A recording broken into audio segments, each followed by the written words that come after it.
हम डिस्कशन कर रहे हैं भारतीय साक्ष्य अधिनियम 2023 की धारा 21। धारा 21 का जो शीर्षक है, सिविल मामलों में स्वीकृतियां कब सुसंगत होती हैं। तो सिविल मामलों में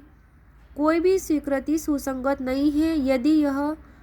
या तो इस अभिव्यक्त शर्त पर की गई है कि उसका साक्ष्य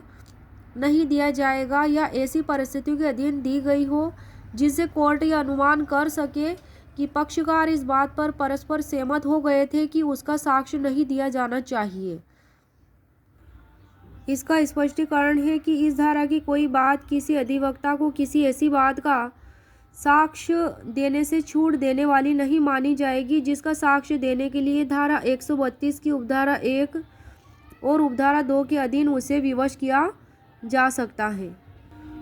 तो इस एक्ट में यानी कि भारतीय साक्ष्य अधिनियम 2023 में यह धारा 21 जो है अध्याय 2 के अंतर्गत और भाग 2 के अंतर्गत आती है,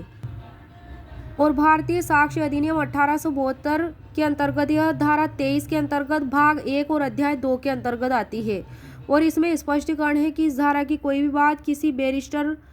प्लीडर, अटॉर्नी या वकील को किसी ऐसी बात का साक्ष्य देने से छूट देने वाली नहीं मानी जाएगी जिसका साक्ष्य देने के लिए